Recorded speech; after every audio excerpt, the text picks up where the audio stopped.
to Screen Heroes. I am Derek, one of your regular weekly hosts, and I have my two other lovely hosts with me this evening. We're no longer fantastic. Nope, just lovely.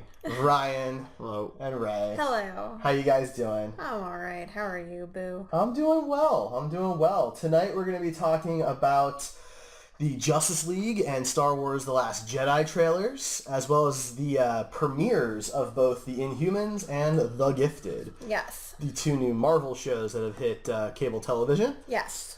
Where do you guys want to start? Let's start with Justice League. Do we have any news other than the trailers this week? I don't know. If we Do we? We didn't really talk about this ahead of time. Harvey Weinstein was fired. Yeah. And so is... Turns out he's a horrible human being. I was unaware of that. So is Andy Signore. Yeah. From Screen Junkies. Yes. Yeah. Similar Also things, disappointing. Both sexual assault and harassment over multiple victims. So win-win for everybody. We got them out of the business. Victims. But I mean, I guess they overall... They get their stories out. Yeah. They were heard and action was taken. So at this point, that's a lot. Usually it doesn't go that well. So, big win for media. Terry Crews came out and said that he has been sexually assaulted. I did not get an opportunity to read the article. But... So he was at a party. He and his wife were at a party, and a bigwig, who he kept nameless, came over and just grabbed his junk out of nowhere. And his wife saw everything. Terry Crews asked him why he did that. Wait, it was a guy? Yeah. Oh, I didn't know. Guy. That's interesting. And the guy just winked at him and walked away. And so he compared a few stories with people, found out that this guy does this to more people than he ever should. And which is more than zero. Yeah. Yes. Well, nobody should go up to anybody and just grab their crotch. No, but two consenting adults can do whatever they want to each other. So that's a little different. Yes. If your partner in your home is fine with it, that's I thought fine. we were talking about people at parties and you're not in committed relationships. You never just walk up with. and do that. So, Especially not to a dude that, like, if you're going to do it, like Terry Crews? Yeah, don't do it to a guy who looks like he could knock it your was a head former with, linebacker and everything else. Yeah. And that's exactly what he said. But he also said that the headline the very next day would read, 240-pound black man hits Hollywood bigwig. Yeah, he's probably right. And he would be in jail. So he decided to not do it, and he did. But he's not publicly naming who the person is, He which is doesn't really not. do anything for anybody. Well, look, it is a tough position, right? I mean, his career is at a really good point for him, but, it could still go downhill if the right people had a problem with him. Absolutely. And that sucks that that's the case. That's awful. Sometimes actors get blacklisted because they piss off the wrong people. Mm-hmm. Bill Murray had Lucy Liu blacklisted for about 10 years after Charlie's Angels. And then, some people get blacklisted in Hollywood for good reasons. James Woods spouted the N-word and said all these horrible things, and now nobody wants to hire him. Cool. It's a little different, but yeah. No, but right now being blacklisted in high-profile careers seems to be a bit of a hot button, and so I understand why he wants to keep it quiet. But that sucks. I mean, Gwyneth Paltrow and Angelina Jolie both said that Weinstein had harassed them. So, even really big actresses that are A-listers could go back to when they were teenagers acting, and they were, put in these poor positions and couldn't say anything until they had a strength in numbers. Yeah. All right, well, that all aside, any other interesting news going on? I don't really think much else. Thor Ragnarok has started press screenings. Oh, it has. And actually the premiere is tonight, but there was already press screenings coming to Twitter, like reviews on Twitter. From the reviews, it sounds like Marvel has another big hit on their hands. People are saying it's the funniest Marvel movie since Guardians of the Galaxy. That the humor is front and center, which a lot of people apparently have problems with. Not the critics that watch the movie, just the people that are, thinking The critics about of the the critics? movie. The critics, the people that just want to be critics without seeing the movie. The only reason why I would have a problem with that is because they did title it Ragnarok, and in the Marvel comics, not even Norse mythology, let's just talk about the Marvel comics. The story of Ragnarok kills off about 90% of Asgard. So that, you think massive war wouldn't be funny. But they're not doing that. They're taking him out of there and putting him in the Grandmaster's arena for quite a bit of it. So it's not just Ragnarok. And it's not even Ragnarok. It's Hel trying to take over Asgard because she doesn't want to be down in, Hell. So... Yeah. I mean, obviously none of us have seen the movie, so we don't know the entire plot. That's certainly what it seems like from the trailers. Yeah. I mean, obviously they announced the director a long time ago, and if you expected to make a serious Thor movie, then you were probably know nothing about the director. Or if you saw the first trailer, I know trailers can make movies look different ways. Like that first trailer still was pretty but funny. Yeah, that's what I'm saying. It was a humorous trailer. So if that didn't already have you thinking it was going to be funny, I mean... Don't know what to tell you. Yeah. Yeah, I mean, this is, I'll say for me personally, based on the trailers, this is the first Thor movie that I'm really excited about. The other two, I was not super thrilled. Well, the second Thor movie, they tried the big old war. Yeah. They tried it. They tried the darker, grittier storyline, and they kind of screwed it up. So... Well, Thor's never really connected as much as the other Avengers have. He's always had that disconnect. Mm-hmm. So I'm hoping that this one, because he spent the time on Earth, that's the explanation from the directors, that he spent more time on Earth now, so he's developed a sense of humor and things like that. That makes sense, because in all the cartoons and the comics, that's the same case. They grow when they're on Earth, and fish out of water can't stay that way forever. That storyline's not very intriguing after a long time. But to piggyback off of that, they did say that they're trying to give Hulk a trilogy of his own. So between Thor Ragnarok, Avengers 3, and Avengers 4, they're giving Hulk massive storylines that connect between those three films. So he can have his movies without him having his movies. So, yeah, pretty much. As long as they're only in 49% of the movie, they can't call it a Hulk movie. And yeah. That's cool, and it's also a little sad. Yeah, but to be fair, he's already had 2 movies, so... yeah, and a whole TV show. And a TV show. Yeah, but that's interesting. Yeah. I do want to say that Blade Runner 2049 was really cool. I really liked it. I know, Ryan, you didn't get a chance to see it yet. I also read some pretty scathing reviews of it. So yeah.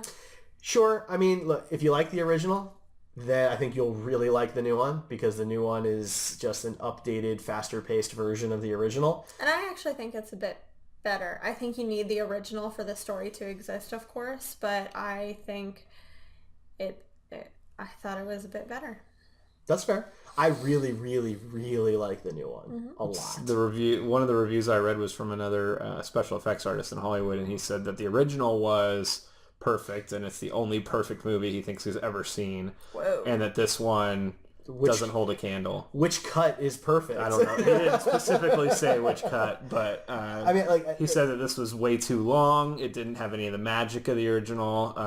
There's just a lot of things missing. I obviously haven't seen it, so I don't want spoilers. But... It's a weird thing to say that a movie that has had 5 separate releases is perfect. Because Ridley Scott's never thought it was perfect. Yeah, I mean, the final cut, is what he's saying is the appropriate version of the film. But it took 4, maybe 5 tries to get there if you want to count the workshop cut. So, I don't know. I feel like it's a little disingenuous to say the original's perfect. I will say this. I've actually met hardcore sci-fi fans that claim that. And one was my sophomore English teacher. She was like, you guys are never going to find a movie that's better than the book it was based off of. Except Blade Runner. All of you should watch Blade Runner and go do Android's Dream of Electric Sheep on Fire. It's like... I like the book a lot. Okay. Well, I've met hardcore sci-fi fans that stick to that the entire time, and I really just feel like it's silly as hell. I mean, Ridley Scott was like at the peak of his game. Of course, with that movie. yeah. And I mean, depending on the version you watch, I mean, I could see it being very close to perfect for a lot of people, but... I mean, I'm open to new things. I'll see the new one at some point, and I love the original. It's one of my favorite movies of all time. I love the book, Do Androids Dream of an Electric Sheep? I've got the little car, the police car back there. I've actually heard of a lot of people walking out of this movie because of how long it was. It was long. so Look, long. It's a long movie, okay? But in the same age where people are complaining about ticket prices, it seems weird to complain that a movie is long. It's 2 hours and 45 minutes, so 3 hours with previews. It's not a short film, but I don't think that's bad. I mean, the Lord of the Rings movies are massive. Yeah. Absolutely. This movie filled every minute of its time. Not 1 minute I thought was wasted. Ridley Scott produced it, and Denis Villeneuve. Wow. I think you got that one right. I've never spoken French. I do not know how to pronounce his last name, and I'm terribly sorry.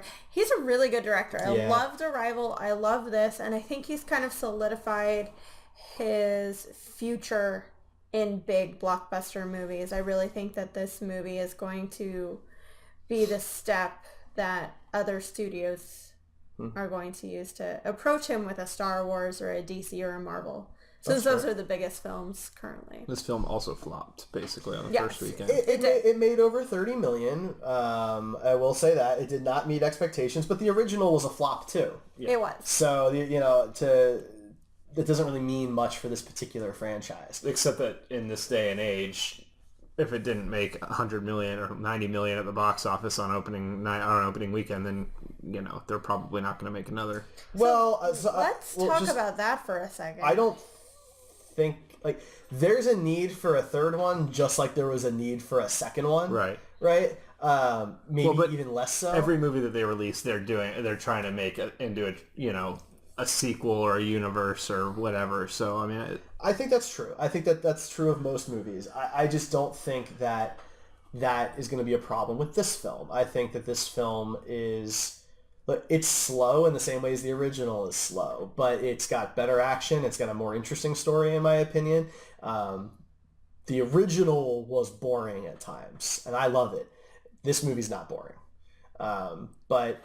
maybe it will go down as being a bad sequel. I don't know. Let's talk about what Ryan brought up for just a second. So, do you guys remember back in the 90s and early 2000s when every single studio lined up big budget action films, blockbusters, things like that, to mid-range and small little artsy stuff, and there was a range of budgets, and now I feel like everything has to be a blockbuster. It has to be a connected universe. There has to be options for at least 2 to 3 sequels, that there's nothing in between anymore. It's all these smaller indie companies that are putting out the romantic comedies. One of the best movies of the year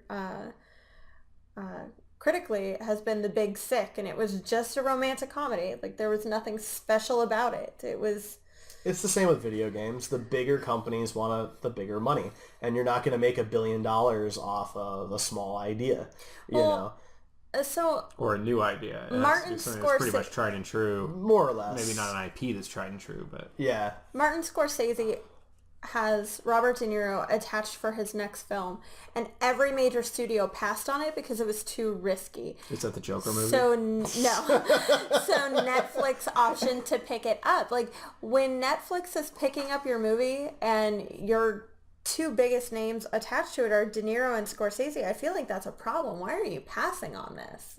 But that's just the way the industry goes now for entertainment in general. The market that goes to the movies is not the Martin Scorsese, Robert De Niro market. That's our parents who are now going to the movies less. Basically, millennials are ruining the movies just like they ruin everything.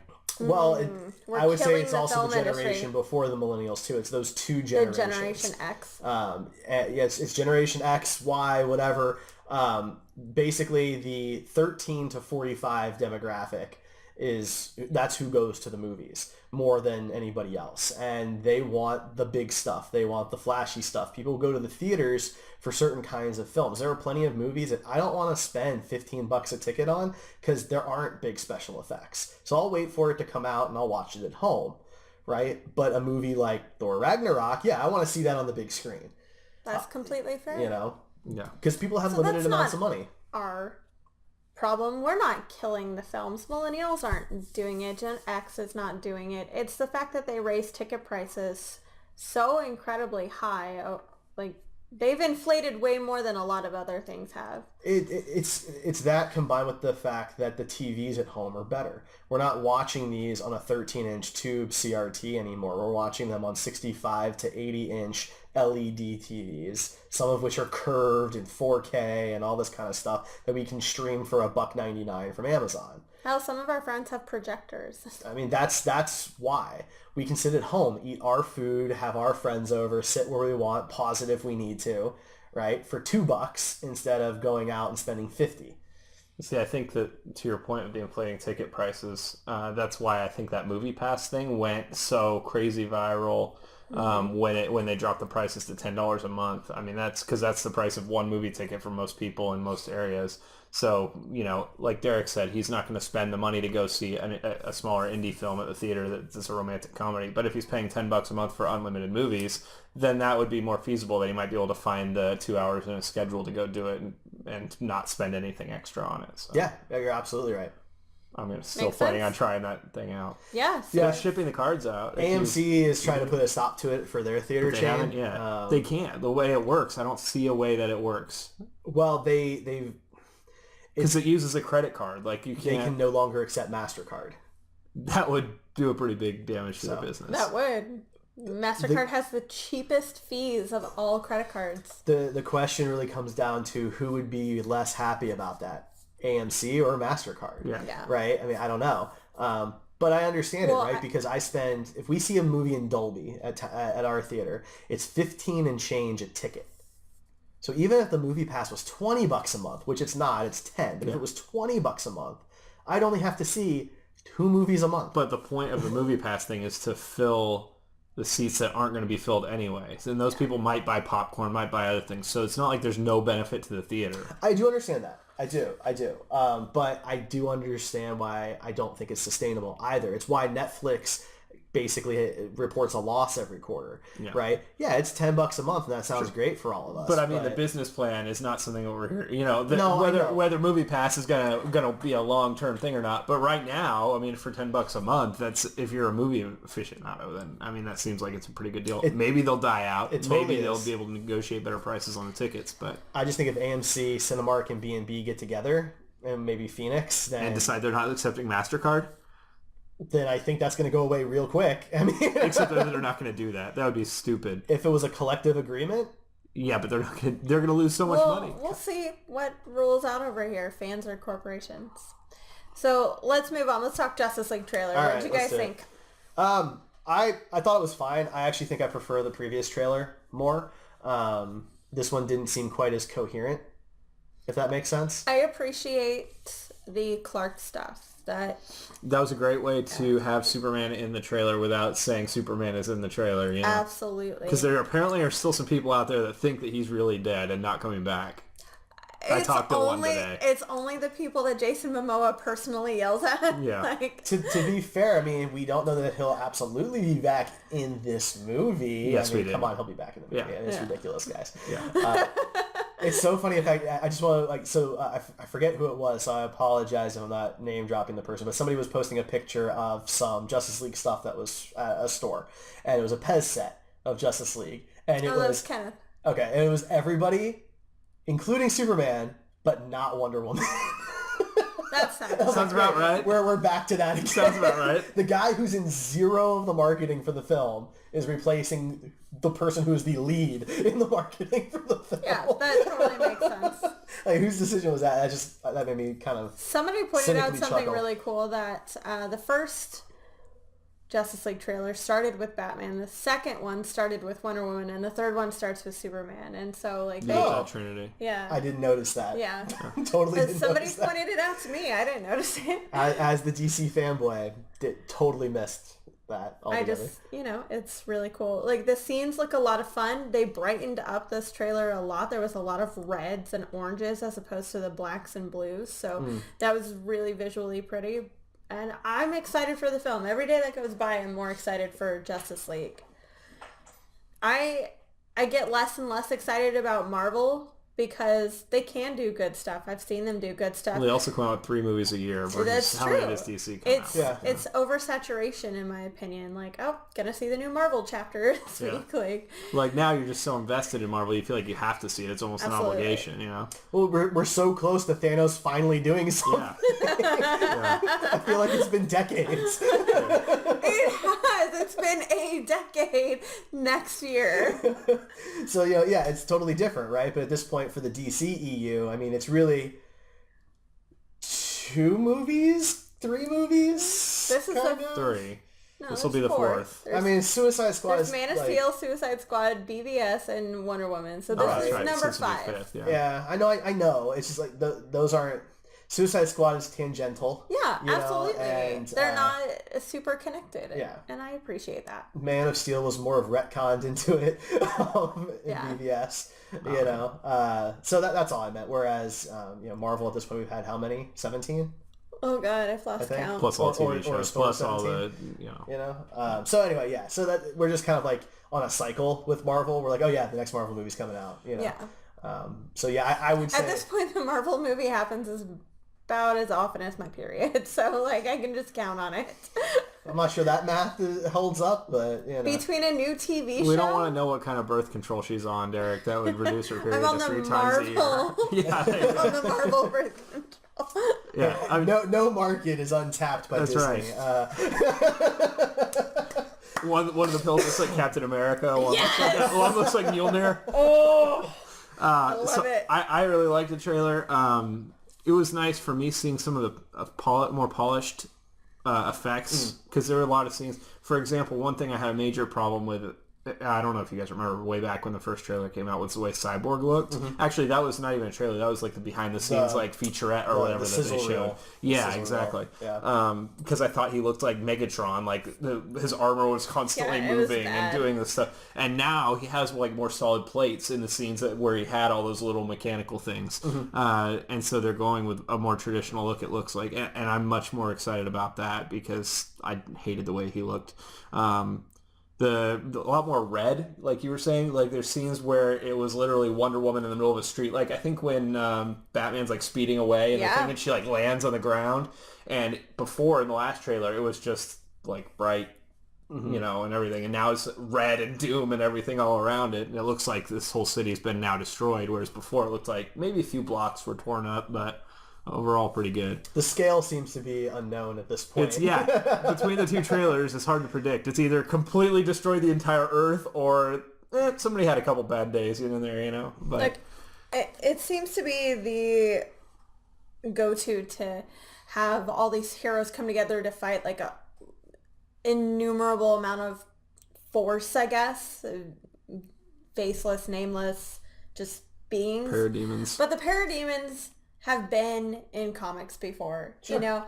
Ultron in the comics rarely created the big army. He didn't have to. He was tapped into the internet. He could have done whatever he wanted to. Yeah. And then the Chitauri was created by Joss Whedon for the film. So at least the parademons have been around. There's history behind them. And their faces are terrifying. And they actually from, zoomed in on them. Apparently they're like converted inhabitants of the planets that they've taken over. And to be fair, this is also very similar to the story of how the Justice League usually gets together. It's always some sort of invasion. Were the parademons converted? Like I thought they were a separate army, not like converted people from planets they've taken over. That I don't know. It's rarely it's very lightly touched on, right? But they're not human, and the comics never really show them taking over humans. Well, they flat out show in the trailer somebody turning in. I mean, you don't see it actually turn into a parademon, but it's implied that that's what's going on. It's implied that they're this kind of faceless amalgamation of things as an army in the comic books. They just never show humans getting assimilated, I guess. Yeah. But most of the time the Justice League gets together because something with Apocalypse happens and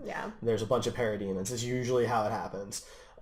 So, this is kind of how you get the Justice League together. If they had done something else, then people would probably complain that it's not source material. I did like that they listened to all the criticism from the final trailer with BVS, and that was the one that showed Doomsday like front and center. You got to see him 100% clearly, cave troll, Doomsday. But in this one, you barely see Steppenwolf. You see like one scene of him fighting Wonder Woman, looks really cool, and that's about it. You don't get an up close shot. You don't see anything on the ground, which was really neat. Right.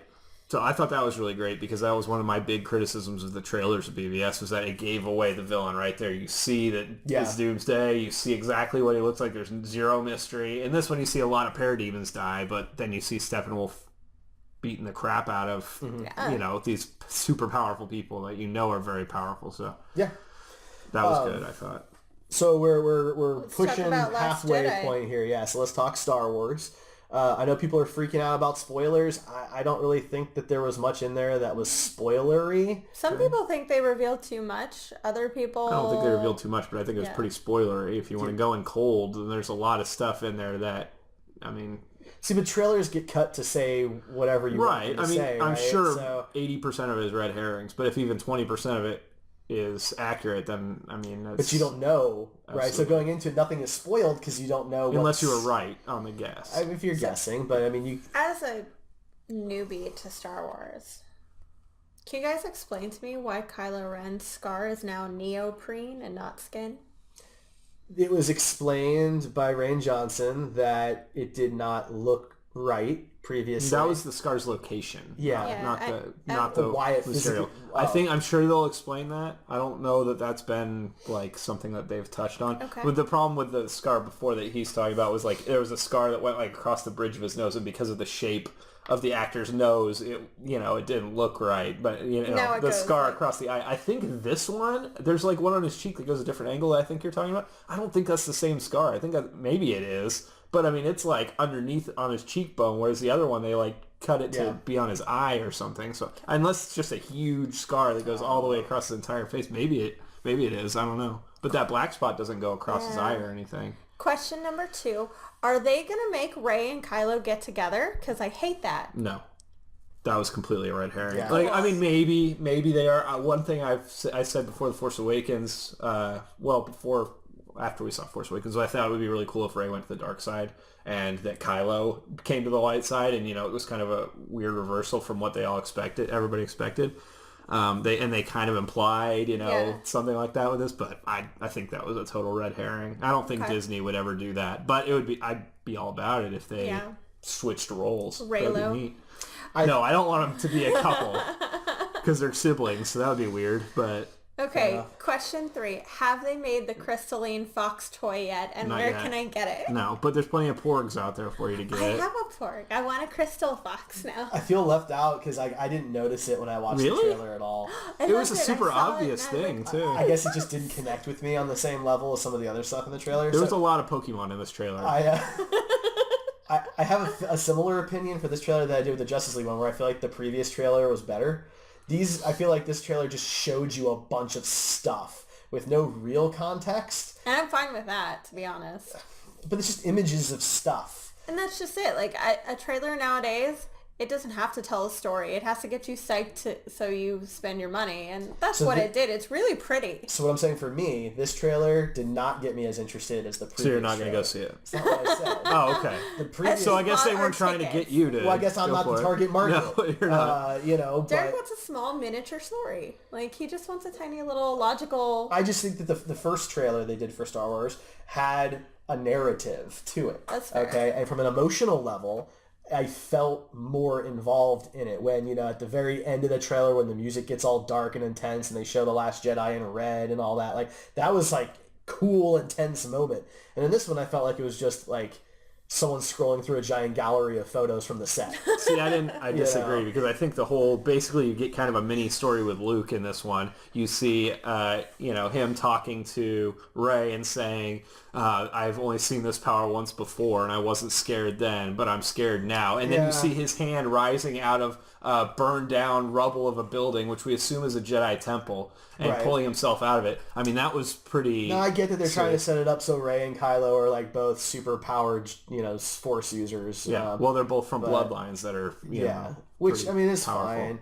I mean... If they're both super ultra powerful, that can only be so interesting. I think then there's no underdog. I think the interesting part of it is that Luke is scared of both of them, because Luke, up until this point, has been the most powerful Jedi that we've seen, or Force user that we've seen. That's alive.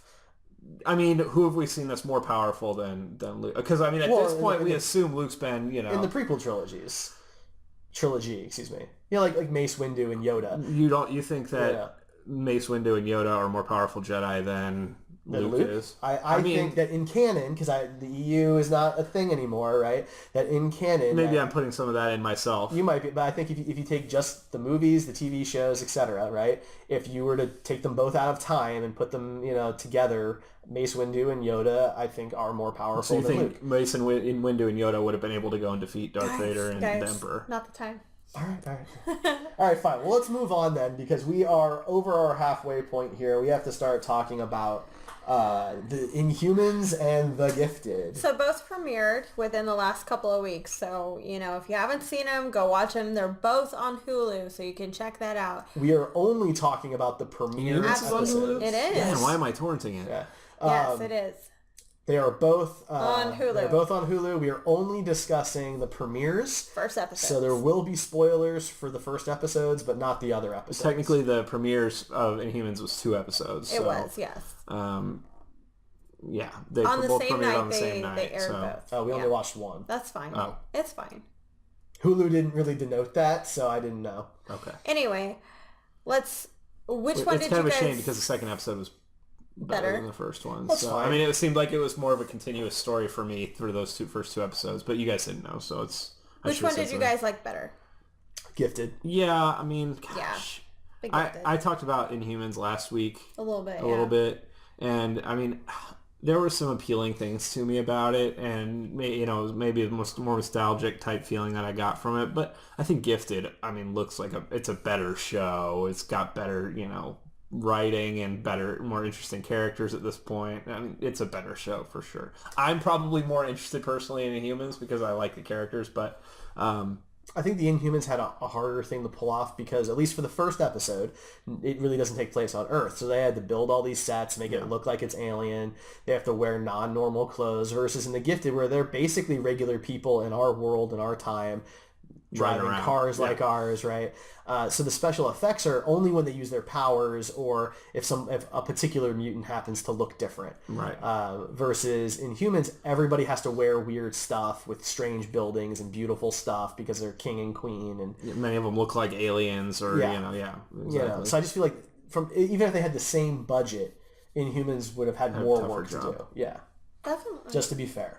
But I do think that the Gifted is more compelling, and maybe that's just because I just know more about the X-Men than the Inhumans. So the fact that, I know who Blink is to an extent, and I know that this exists in the universe of the X-Men and the Brotherhood, that it's just more compelling for me.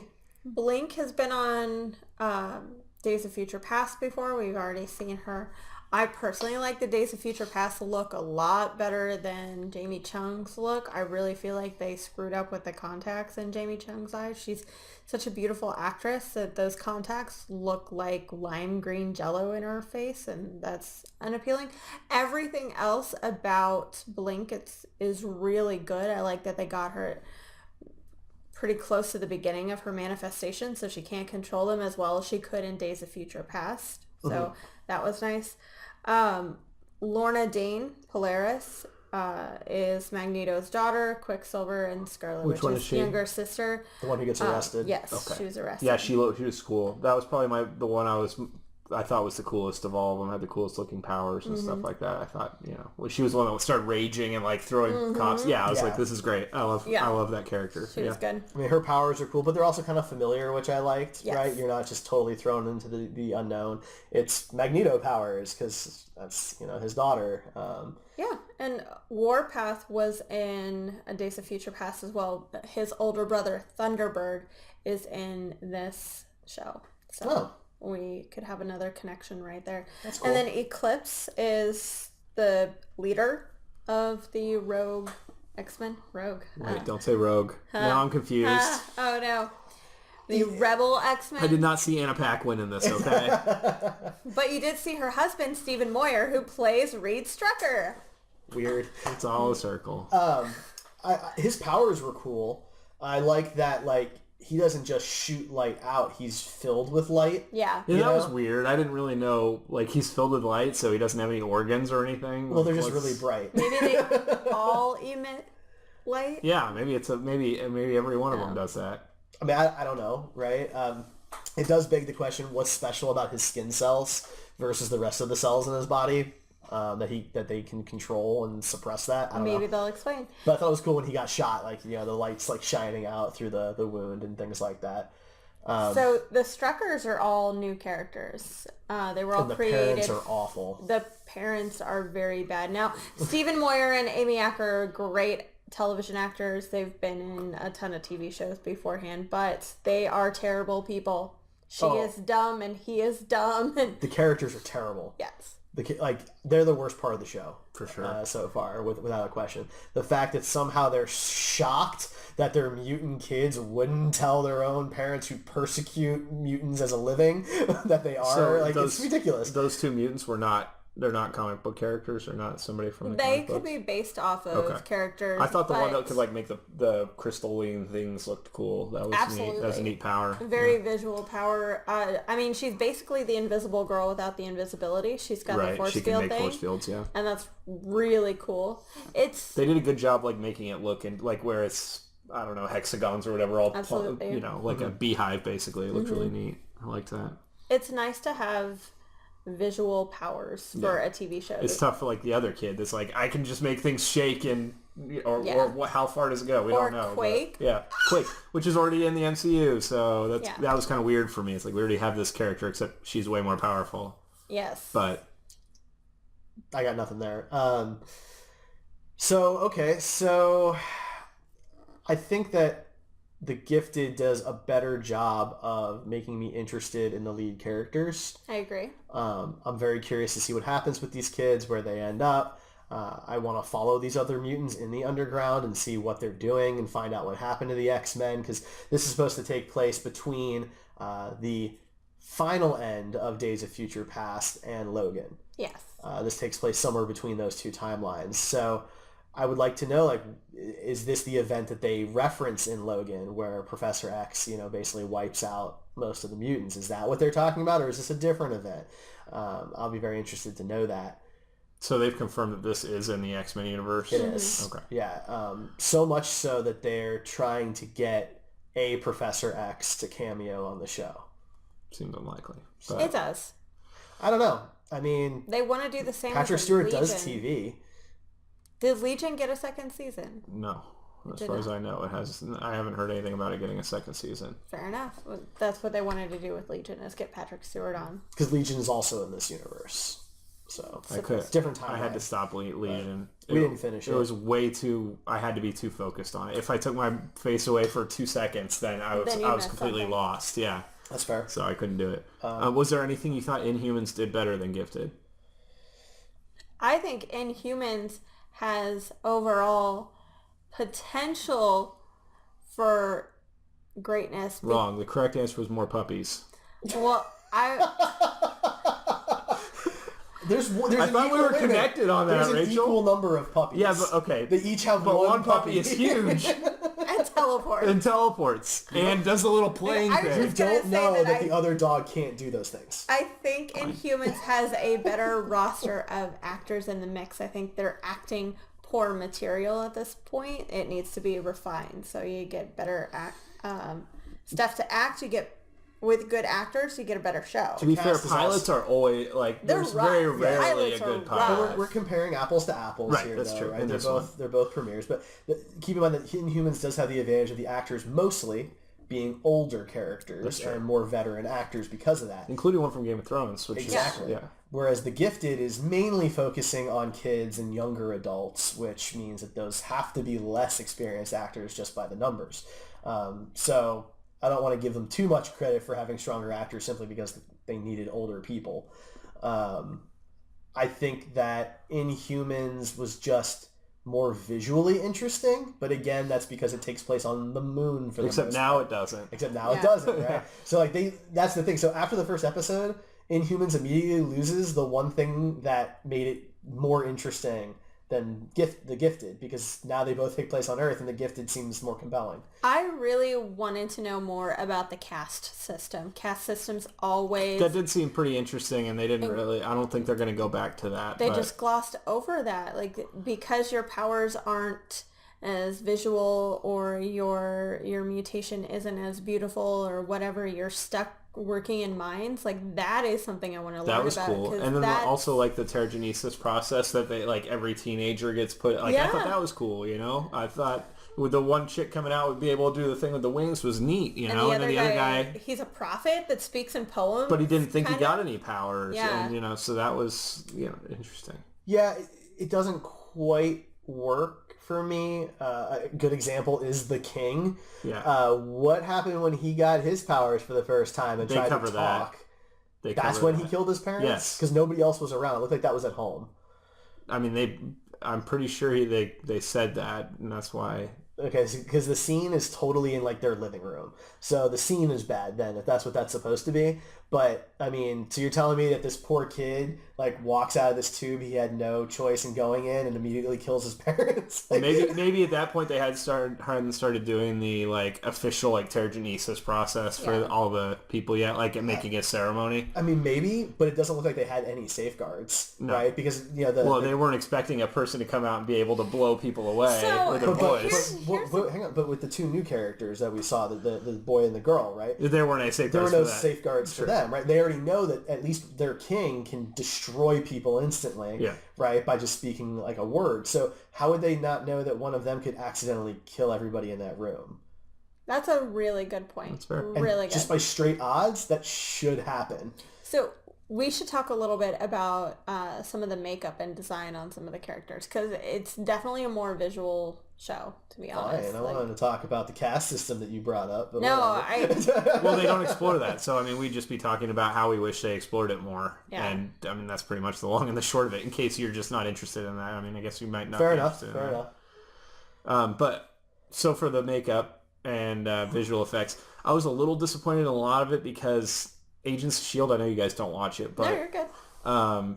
The visual effects are really good. Yeah. Really good. In fact, not to spoil anything, so I won't go too deep into it, but at the end of this last season of Agents of S.H.I.E.L.D., there is a scene on the moon. And so first thing is makes me wonder if they're going to do a tie-in to Inhumans, but it looked a lot better. Yeah. I mean, and the makeup on the dude, who was the guy that died on Earth at the very beginning? Triton. That's a cool name, right? And I was expecting a cool character. The makeup looked really bad. The makeup was awful. Triton in the comics looks so compelling. It reminded me of like 90s sci-fi. Yeah. People on Face Off have done better makeup jobs in less time. So that was really disappointing. Gorgon was disappointing. Yeah, and you don't also really know his powers, or if he has any powers, or if his power is that he's just born with goat lower extremities. I don't know. Well, he can kick really hard. Right, but is that his powers? I mean, or does he have actual powers? I do like how they were able to cheapen it by just giving him boots. Yeah. When he was on Earth, that looked totally normal. Oh, yeah. Well, as soon as he walked in, I was like, you're a cosplayer. I've seen cosplayers with those hooves. So, Karnak looked cool. He looks completely different than he does in the comics, but I'm sorry, was that the probability guy? Yeah. Yeah, that was neat. And the way they did his powers, I actually thought was really interesting. He was a huge confusing. guy. It was great once they explained it. Yeah. But like for the most of that episode, I'm like, this guy's just really a downer. He's kind of a jerk. Why is he here? And 'cause, I mean, I don't know these characters. I never read anything about the Inhumans. So by the time they show the scene like, where he dies, you're like, well, we'll try that again, and he gets to show like that. And all of a sudden, like, oh, well, this guy's much more interesting now than he was before.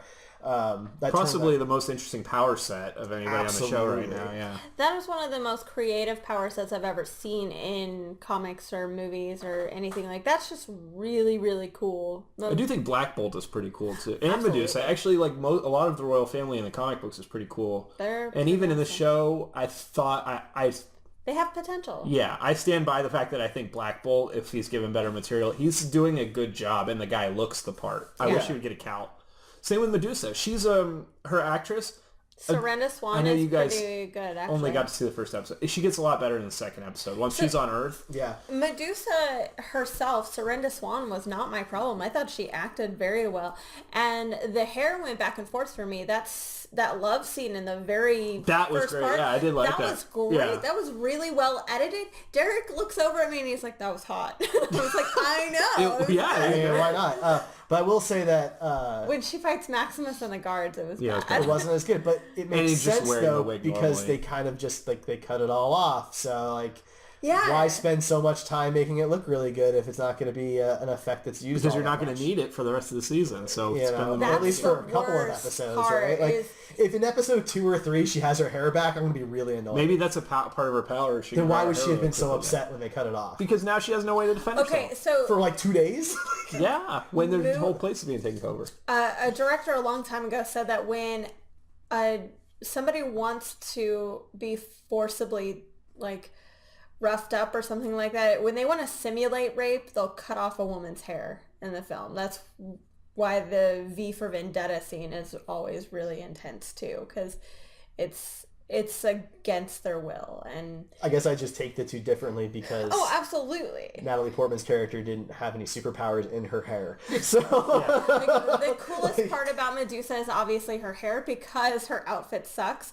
But like that's her they power. got rid of though. it. So if you want to stop her, that's what you just But then do. in the second episode, she is shown to be more than just her hair. Yeah. So Well, And that's good. yeah, I you assume guys she really has okay. to be, right? She's not queen because she has cool hair. Right. You know, but They do touch on. I don't remember if it was in the She's first, queen 'cause she's second episode.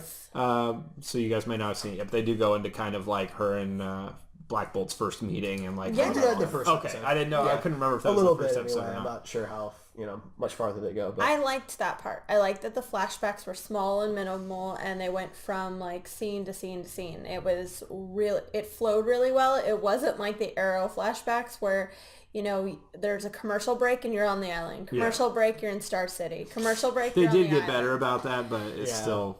I understand. What did you guys think of Lockjaw? It was He's alright. cute. I didn't think the CGI was very Really? good. It was very. It wasn't great, but compared to a lot of the other CGI that I've seen that was in that show specifically, maybe. I feel like it was the best that could be expected. Well, okay, so here was my problem with it. It was very clear that he was not on the same plane of existence of the characters in the set that he was placed on. The shadowing around him was really bad. Yeah. It was old split screen looking technology, right? Like, forget the detail on the character. The fact that he didn't look there. It looked like they had just put him on top of everything. So you remember last week when I was talking about like the nostalgia, how it felt like a '90s show to me, and Yeah. I kind of like that. I completely That's probably agree. part of it. Like, I get that like the CGI isn't good, and maybe that bothered you. For me, it was like maybe that was part of what I hadn't really thought about it, but maybe that's part of what gave me the feeling that I feel like I'm watching a '90s like science fiction show or something. But it's not supposed to be a 90s science fiction show. It isn't, but I mean, You know what I whatever mean? reason why I find it appealing, it works for me. But I realize I that know. it might not work for everybody. I'm absolutely not saying you can't like it because it looks like that. I'm just saying that like a show like The Orville, for example, is trying to look like the 90s Star Trek, Yeah. right? Like it just is. And so there's going to be some stuff that looks like 90s Star Trek. But this Inhuman show is supposed to fit in with the rest of the MCU. I agree with you. Like, I'm not arguing that. So I just felt like the character itself was overlaid on everything with a shadow effect that was just really distracting. Yeah. So rumor has it that this is done. Inhumans is done because of the critical reception, because of the lack of sales at the IMAX release. Well, so that was their own fault for making the IMAX cut shorter than the TV Yeah. cut. Yes. Why would I pay money to see a shorter episode? And I also, agree. there was no effect in that show in the first episode because it was only the first episode. Yeah. It wasn't the first two episodes, I don't think. No. I don't remember. And there was nothing in that first episode, short of maybe that first shot going over the opening. moon, that would have made me want to go see it in IMAX. And even that was, I mean, not that thrilling. It was just backwards. If you want people to go to the theater, you give them the longer cut. Right. Yes. Right? Like that's A what special you know reason what I to mean? go, yeah. Yeah, like otherwise why am I going? Like that was the cool thing about when they did Battle at the Wall for Game of Thrones in theaters. You know, you got like a poster and you got the feature, big screen battle, and they didn't cut anything from that. Right. Yeah, that would have been ridiculous. Nobody would have gone. Do you think there's a chance that fans can save the show? No. I think once the mouse has made up their mind, I mean, fans didn't really if they say... really love it, like if it's just outrageous amounts of love, then I guess it might be safe. But I just, based on what I've seen, I don't see that happening. Okay. There's so many cogs moving that they don't want to spend time worrying about one that might be broken. You know That's what I mean? fair. Right? I So get that. they didn't like Agent Carter. You know, that show didn't really get saved after 2 seasons. They pushed for it too. I mean, they wanted the to fans that cancel did it like the it, first season. the fans that did like it really liked it, though. There was Absolutely. petitions and stuff like that. So, I mean, I think that this show would have to be really good. And they obviously love Haley Atwell. They keep finding reasons to put Agent Carter in nowadays Captain movies. Marvel, please. Like, Captain Marvel. So they but they've got so many other shows. Of course, they have Agents of S.H.I.E.L.D. Yeah. You got all the Netflix shows. Right. Yeah. You know, and so they just have so many other things that they can be focusing on that if this is really bombing the way that it is and they're not making any money off of it, there's no reason to continue. Maybe they'll bring trying. these characters over to Agents of S.H.I.E.L.D. At least some of them. Yeah. Yeah. I mean, they already have the Inhumans there. So. It would be a waste to totally, shove the whole Do thing. you think under it would the have rug. been better as a movie? Would you rather it stayed their original plan, which was for it to be a Yes. movie in Phase 3? Or Yes. Phase 4? I think it's easier for people to be invested. Like, I'll see a movie, Yeah. right? But I can only watch so much TV. And I can't keep picking up every superhero show that comes out. Right. And you don't. And I don't. And The Gifted is interesting because at least it's X-Men and it's tied into the X-Men movies, and that's a different universe. The Gifted is great for me because X-Men is what got me into comics. And the thing about X-Men is they've always had minor characters that are never going to see the light of day on a film. It's not going to happen. They're not going to be in the background. They're not even going to be like a reference. But in The Gifted, they totally could be. They could be on there. I could finally see some of these powers And in Inhumans action. doesn't have that appeal to you? Uh, I mean, I feel like you're just describing the same. No, you could you're describe the totally same thing right. for I Inhumans. guess I got my hopes up because I wanted to see an Inhumans film because this Me is a too. very dark royal family with a lot of issues inside these like 7 or 8 people, and to wash it down, get subpar people working on it instead Scott of Buck. Get out of here, Scott Buck. we would have better product, I believe. But at least you're getting to see characters that you would never have seen before. That's true. Yeah, they're also less recognizable is the issue. Like, I don't really know anything about the Inhumans. All I know about the Inhumans is they just kind of sound like knockoff X-Men. And Marvel doesn't own the rights Which to isn't make X-Men fair. stuff. Because, like, So- Black Bolt, really powerful character. Powerful Sure. that, like, 99% of the X-Men, he can, with a whisper, destroy a city. Like, Yeah. it's... And knockoff characters and rip-off characters have become incredibly successful. Green Arrow is a rip-off of Batman, and Deadpool is a rip-off of Deathstroke. And Iron Man was a C/D level character for Marvel. absolutely. So I'm not saying that they can't be good. I just hate hearing that. That's all. I mean, it's just like... I'm just saying that for me, though, if I have my hours that are available to watch stuff, I'm much more interested on a show that might cross over with the X-Men, than a show that is about a bunch of characters I literally know nothing That about. does cross over with 27,000 movies and 17 TV shows. Maybe, but here's the thing, maybe. do they? I mean, they Because exist in the same I mean, universe. it But the might movies, connect. the movies have never referenced the Inhumans, No, they haven't Right. referenced the Inhumans, So- but we know that Agents of S.H.I.E.L.D. takes place in the same universe. but I don't watch Agents of S.H.I.E.L.D. So Right, but I'm saying it's all in the same universe. it is in the That's same what the universe. argument is. It totally is, right? But again, that's extra stuff I have to commit to. Like, I don't watch Gotham because Gotham doesn't tie So into you're the saying CW shows. if in one of the movies Inhumans are mentioned, and now you're all of a sudden going to be interested in the show No, because it's all I tied will, together. depending on the level of connection, I will have to be more interested in it to know the whole story. It was part of why I tried watching Agents of S.H.I.E.L.D. when it first came out, because it was supposed to tie into the movies quite a bit. And I just wasn't able to keep up with it, is the reality of it. I'm not putting a judgment on the quality of the show. I just couldn't keep up with it. There's just too much on TV. That's all. So, of the 2 shows, which ones are you going to continue watching? I'm actually going to finish out both seasons. I mean, with Inhumans probably being canceled, It makes it a little less intimidating because I mean, really you only have to watch right. one season, right? exactly. It's So I don't- like 6 to 8 episodes or something. Like, that's like not that. think it's 8, it's yeah. not a big investment. I want to watch The Gifted again because I like the X-Men. I like most of the X-Men movies. I like the characters in X-Men. Love the cartoon that was back in the 90s. And it was a ringtone. It was Eclipse's ringtone. Was it? Oh, I Yeah, totally when he missed picked up that. the phone That's it. when Reed called him, it said da-da-da-da-da. I grabbed your hand and I was like, Oh yeah, man. Okay. and it had a Stan Lee cameo. There It did have a Yeah, Stan that Fox had a is- legit Stanley did. cameo. I thought it was Fox going to be a is fighting picture on the for it. wall or something. No, but he was in the He was in show. I just that is interesting to me, right? Whereas Inhumans just it didn't do a lot to grab me. But if it's going to be short, then sure, I'll watch it. Yeah. I mean, if it doesn't get better, then you just stop watching it. I mean, absolutely. I mean, that's what it is for everything. Pretty much. It's tough. Well, like when you get to like Arrow and Flash, where there's like 5 seasons and you're committed to the characters, it's tough. That's part of it, though. I'm right? only watching Arrow now because I started at season 1. Yeah. Well, so when Legends of Tomorrow came in, I wanted to watch that because it ties into that universe, right? Yeah. I don't watch Agents of S.H.I.E.L.D., so even if it ties into Inhumans, I don't have anything invested in that. And the movies have done a pretty good job of not referencing any of their TV shows. Well, the movies, I mean, if you've watched Agents of S.H.I.E.L.D., then you'll pick up on things in the movies that are references to Agents of S.H.I.E.L.D., but you don't miss out on anything. Like it's really minor It stuff. is. It's like some of the technology they use was developed by somebody in the show, and you've Right. seen it in the show before. That's about the extent of it, yeah. Yeah. So, I mean, I get that. I still wish you guys would watch it, but... I wish they hadn't dropped the Deathlock storyline. I really wish. He's probably going to come back. He still exists Yeah. in the universe, so, I mean, I wouldn't be surprised. He's a fan favorite. Ghost Rider, though, was really good. I wish you guys had watched that The season. Netflix shows are all connected, so I watch all of those. Yeah. If they were going to cross over with Agents of S.H.I.E.L.D., There is technically, I mean, there's a couple tiny connections, but But again, but no you know what I crossover. mean? Like if Daredevil was going to show up on Agents of S.H.I.E.L.D., well, You'd be I guess interested. I have to figure out what's going on, don't I? There was a rumor that Punisher was going to show up in the season finale of Agents of S.H.I.E.L.D. Which would've been because cool. him and Ghost Rider have a history, so... But that would have been, I think, from a marketing perspective, a very good move because now all of a sudden I have to wonder if I'm missing anything. Yeah, and the Punisher show know? is coming out, so you get to market for that, and your show that's losing ratings. Yeah, that would have been sweet. I would have been a huge fan. That's what the CW shows do for DC. You know, they're talking about how Black Lightning won't be in the same universe. This is the same thing about Supergirl. They said the same thing about Supergirl. Now, I guess technically you're right. She's on a different Earth, but they do crossover. So, you know,